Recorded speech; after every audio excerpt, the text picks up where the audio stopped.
Welcome to Nightmare Narratives. Tonight's broadcast comes from the golden age of radio. Dim the lights, settle in, and enjoy the story.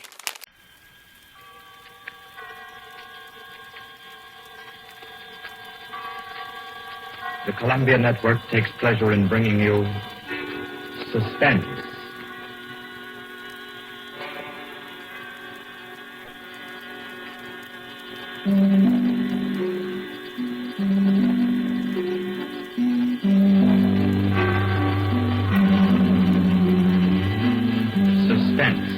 Columbia's parade of outstanding thrillers, produced and directed by William Spear and scored by Bernard Herrmann. The notable melodramas from stage and screen, fiction and radio, presented each week to bring you to the edge of your chair, to keep you in suspense.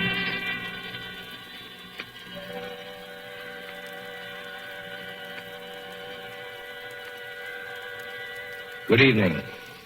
This is Orson Welles. I'm very happy I am to be back in the United States and back on the Columbia Network, even for so short a visit as this one. Back with old friends like Johnny Dietz, who's tonight's director, and Bernard Herrmann. The Mystery Theater presented tonight's radio play for the first time last year. We came right out then and hailed it as a classic of the medium. Nobody argued the point. A lot of people asked us to do it again, so it's gratifying to get the chance now. And to find a favorite of ours in this distinguished anthology of spook shows. Personally, I've never met anybody who didn't like a good ghost story. But I know a lot of people who think there are a lot of people who don't like a good ghost story. For the benefit of these, at least, I go on record at the outset of this evening's entertainment with a sober assurance that although blood may be curdled on this program, none will be spilt. There's no shooting, knifing, throttling, axing, or poisoning here. No clanking chains, no cobwebs, no bony and/or hairy hands appearing from secret panels, or, better yet, bedroom curtains. If it's any part of that dear old phosphorescent foolishness that people who don't like ghost stories don't like, then again, I promise you, we haven't got it. Not tonight. What we do have is a thriller. It's half as good as we think it is. You can call it a shocker. It's already been called a real Orson Welles story. Now, frankly, I don't know what this means. I've been on the air directing and acting in my own shows for quite a while now, and I don't suppose I've done more than half a dozen thrillers in all that time. Honestly, I don't think even that many, but it seems I do have a reputation for the uncanny. Quite possibly, a little escapade of mine involving a couple of planets, which shall be nameless, is responsible. Doesn't really matter. Don't think I disapprove of thrillers. I don't. A story doesn't have to appeal to the heart. It can also appeal to the spine. Sometimes you want your heart to be warmed, and sometimes you want your spine to tingle. The tingling, it's to be hoped, will be quite audible as you listen tonight to The Hitchhiker. That's the name of our story, The Hitchhiker.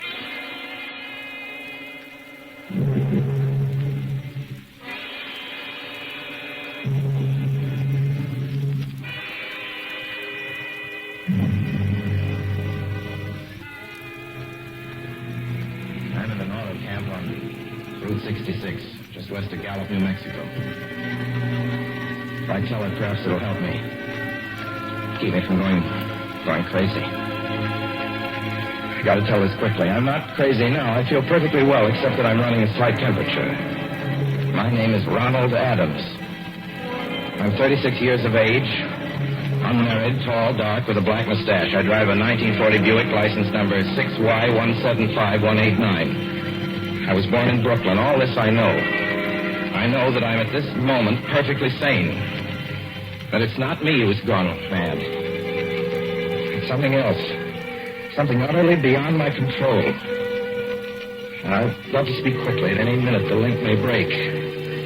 This may be the last thing I ever tell on Earth. The last night I ever see the stars. 6 days ago, I left Brooklyn to drive to California. Goodbye, son. Good luck to you and my boy. Goodbye, Mother. Here, give me a kiss, and I'll go. I'll come out with you to the car. Oh, no, it's raining. Stay here at the door. Hey, what's this? Tears? I thought you'd promised me you wouldn't cry. Oh, I know, dear. I'm sorry. But I do hate to see you. I'll be back. It'll only be on the coast 3 months. It isn't that. It's just the trip. Ronald, I wish you weren't driving. Oh, Mother, there you go again. People do it every day. I know, but you'll be careful, won't you? Promise me you'll be extra careful. Don't fall asleep, or drive fast, or pick up any strangers on the road. Oh, gosh. I think I was still 17 here, you told me. Oh.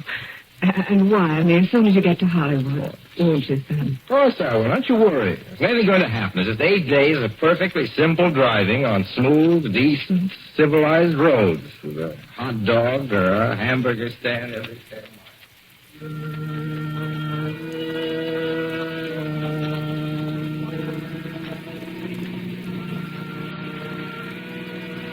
I was in fine spirits. The drive ahead of me, even the loneliness, seemed like a lark. I reckoned without him.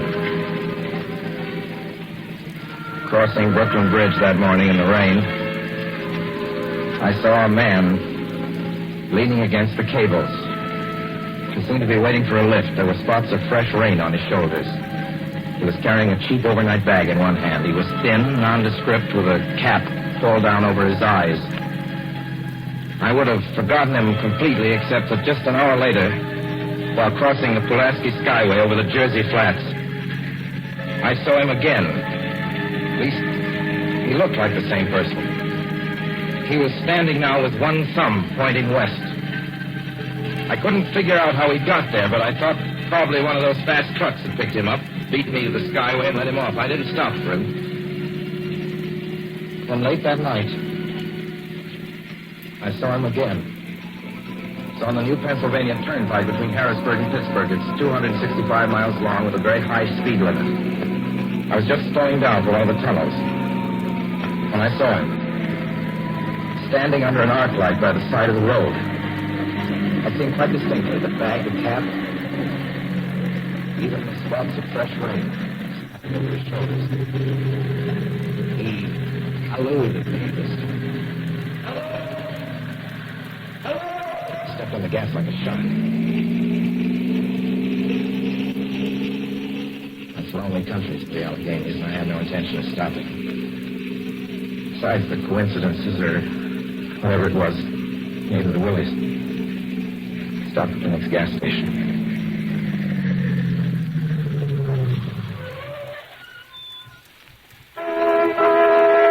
Yes, sir. Fill her up. Certainly, sir. Check your oil, sir? No, thanks.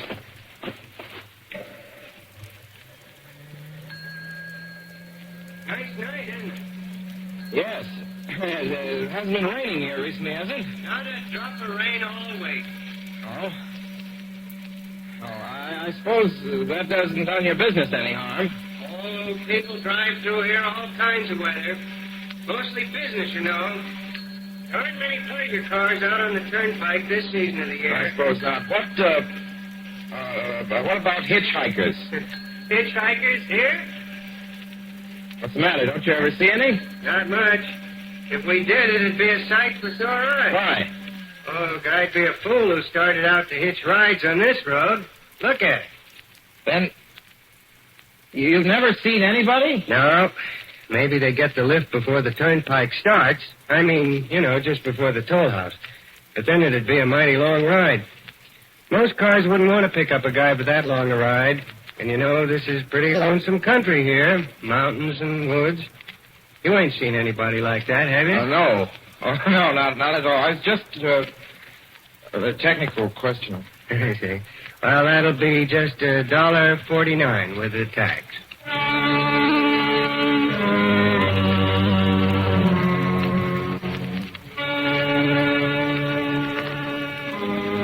Then gradually passed through my mind a sheer coincidence. I had a good night's sleep in Pittsburgh. I didn't think about the man all next day until just outside of Zanesville, Ohio, I saw him again.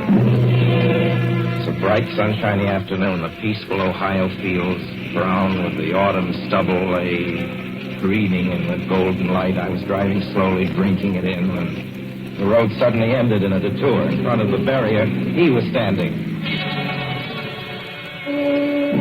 Let me explain about his appearance before I go on. I repeat, there was nothing sinister about him. He was as drab as a mud fence, or was his attitude menacing. He merely stood there, waiting, almost drooping a little, with a cheap overnight bag in his hand. He looked as though he'd been waiting there for hours. And he looked up. He hailed me. He started to walk forward. Hello? Hello? Hello? No, not just now, sorry. Hello to California? No, not today. The other way, going to New York, sorry.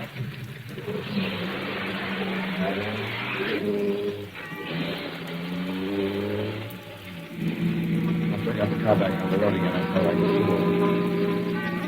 Yet the thought of picking him up, of having him sit beside me, was somehow unbearable. At the same time, I felt more than ever unspeakably alone.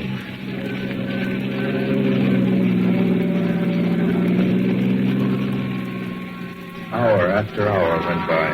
Fields, the towns ticked off one by one. The light changed. I knew now that I was going to see him again. And though I dreaded the sight, I caught myself searching the side of the road, waiting for him to appear.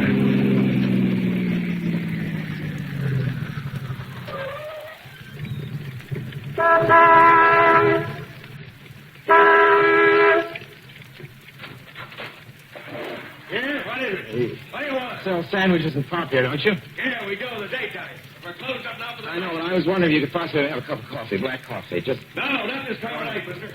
My wife's a cook. She's a Spanish. Don't shut the door, please. Listen, just a minute ago... Just a minute ago, there was a man standing here right beside the stand, a suspicious-looking man. I don't mean to disturb it. You see, I was driving along, and I just happened to look, and there he was. How's he doing? Well, nothing. You've been taking a nip. That's what you've been doing. Now, on your way before I call out sheriff Oates.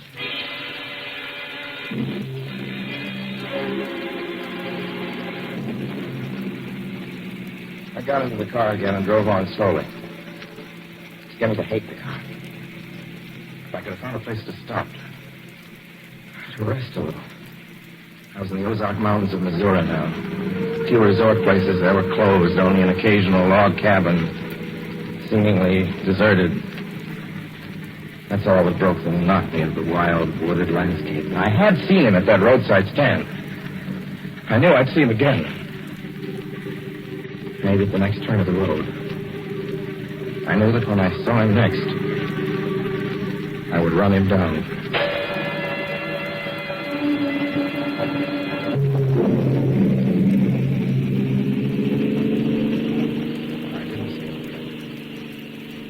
I didn't see him until late next afternoon.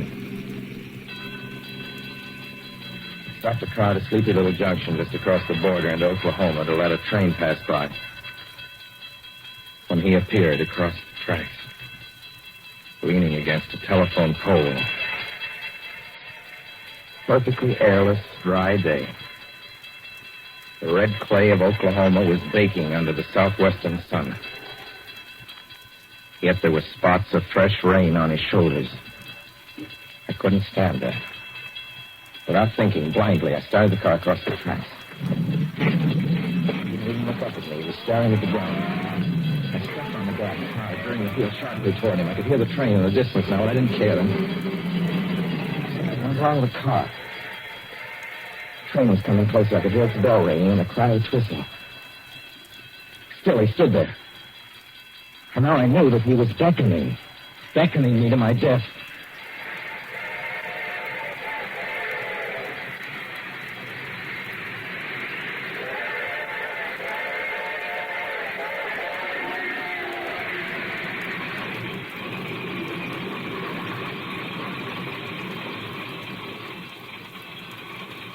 Yeah.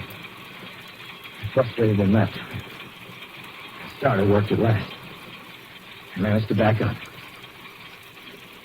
When the train passed, he was gone. I was all alone in the hot, dry afternoon. After that, I knew I had to do something. I didn't know who this man was, or what he wanted of me. I only knew that from now on, I mustn't let myself alone on the road for 1 minute. Hello there. Like a ride? Well, what do you think? How far are you going? But where do you want to go? Amarillo, Texas. I'll drive you there. Gee.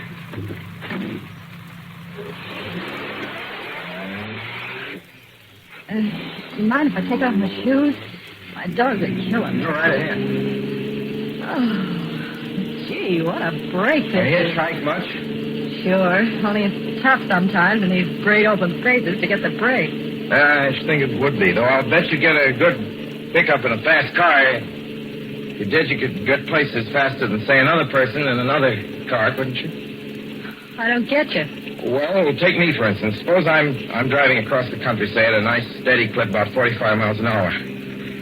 Couldn't a girl like you just standing beside the road waiting for a lift beat me to town? Or any town, provided she got picked up every time in the car doing from 65 to 70 miles an hour? I don't know. What difference does it make? Oh, no difference. It's just a crazy idea I had sitting here in the car. Imagine spending your time in a swell car thinking of things like that. What would you do instead? What would I do? If I was a good-looking fellow like yourself, why, I just enjoy myself every minute of the time. I'd sit back and relax. If I saw a good-looking girl along the side of the road. Oh, look out! Did you see him? See who?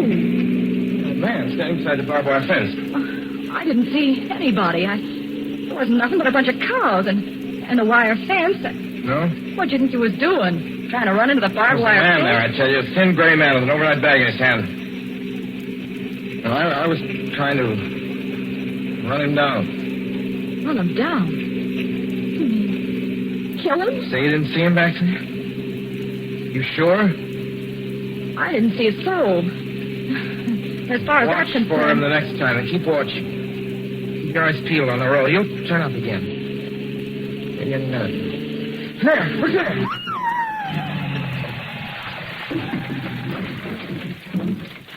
How does this door work? I'm getting out of See him here. that time? No, I didn't see him that time. And personally, mister, I don't expect never to see him.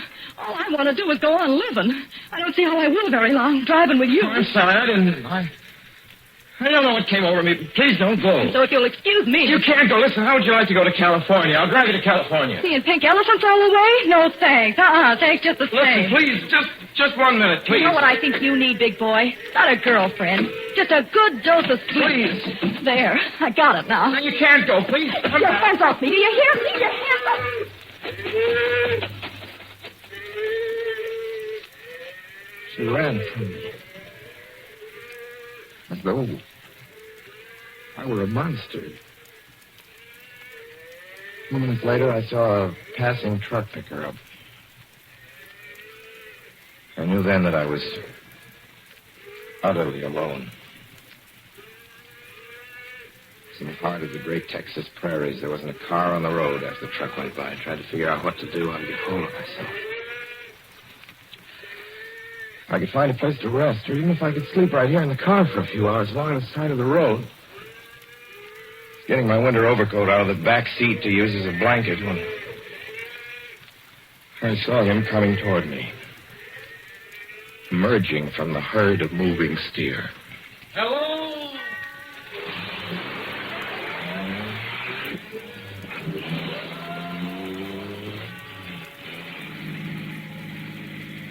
Maybe I should have spoken to him then. Thought it out then and there. For now, he began to be everywhere. Whenever I stopped, even for a moment, for gas, for oil, for a drink of pop, a cup of coffee, sandwich, he was there. I saw him standing outside the auto camp in Amarillo that night when I dared to slow down. He was sitting near the drinking fountain of a little camping spot just inside the border of New Mexico. He was waiting for me outside the Navajo reservation where I stopped to check my tires. I saw him in Albuquerque when I bought 20 gallons of gas. I was afraid to stop. I began to drive faster and faster. I was in lunar landscape now. The great arid mesa country of New Mexico. I drove through it with the indifference of a fly crawling over the face of the moon. Now he didn't even wait for me to stop. Unless I drove at 85 miles an hour over those endless roads, he waited for me at every other mile.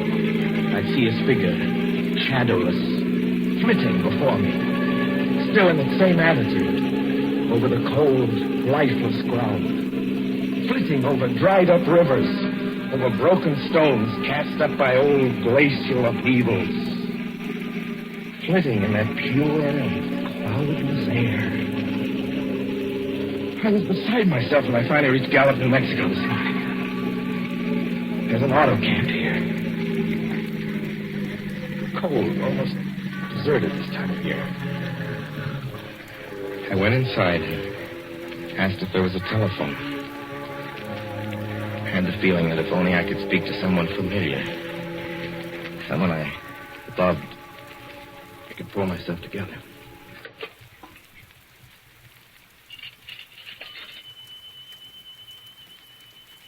Your call, please. Long distance. Long distance, certainly. This is long distance. I'd like to put in a call to my home in Brooklyn, New York. I'm Ronald Adams. The number is Beechwood 200828. Certainly, I will try to get it for you. Albuquerque, New York for Gallup. New York. Gallup, New Mexico, calling Beechwood 20828. I'd read somewhere that love could banish demons. It's the middle of the morning. I knew Mother would be home. I pictured her tall and white-haired in her crisp house dress, going about her tasks. Be enough, I thought, just to hear the even calmness of her voice. Will you please deposit $3.85 for the first 3 minutes? When you have deposited $1.50, will you wait until I have collected the money?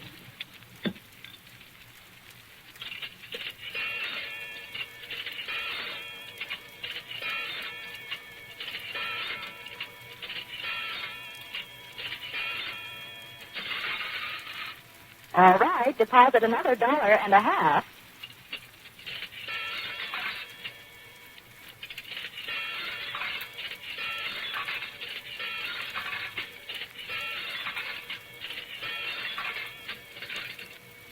Will you please deposit the remaining 85 cents?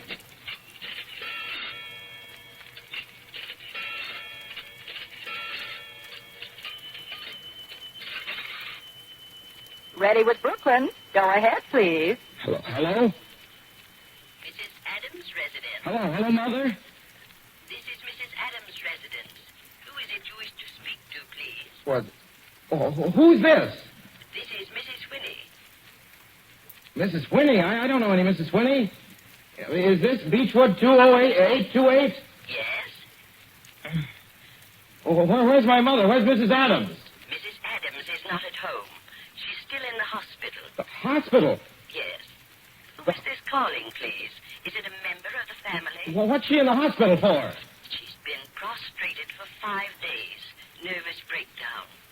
But who is this Nervous calling? breakdown? Well, my mother never was nervous. It's all taken place since the death of her oldest son, Ronald. Death of her oldest son, Ronald? Hey, what's this? What number is this? This is Beechwood 20828. It's all been very sudden. He was killed just 6 days ago in an automobile accident on the Brooklyn Bridge. Your 3 minutes are up, sir. Your 3 minutes are up, sir. Your 3 minutes are up, sir.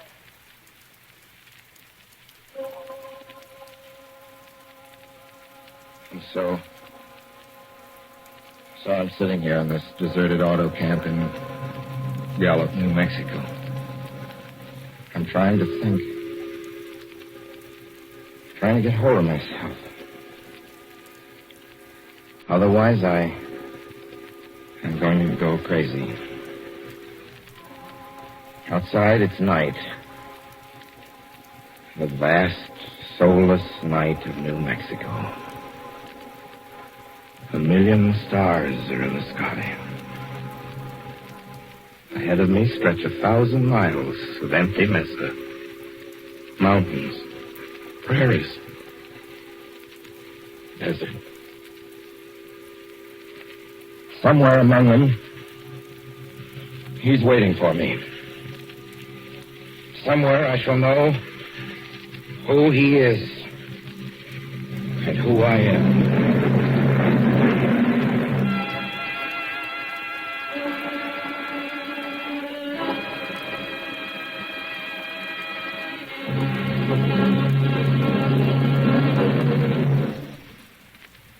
So ends The Hitchhiker, and to Orson Welles our considerable thanks for his playing of the title role. Mr. Welles. Help wanted. Men, women, and children. Nature of work, hard, monotonous, back-breaking labor. Hours, 75 a week minimum. Pay, few cents an hour. Added inducement, 2 meals a day, including several ounces of bad bread and a cup of thin soup.